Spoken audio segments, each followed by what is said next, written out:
Welcome! In front of me I have Garmin Forerunner 745 and I'm gonna show you how to unpair this watch from the Android phone. First, we need to open the Garmin Connect application on the phone that is paired with our watch.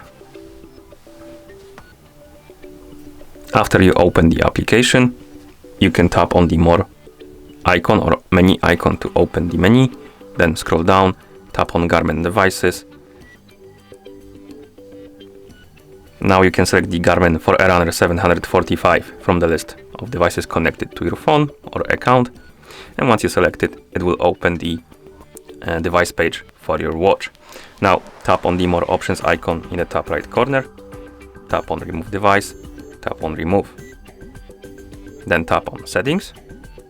It will redirect you to the Bluetooth settings or connected devices. Here tap on the settings icon next to the Forerunner 745, tap on Forget this device.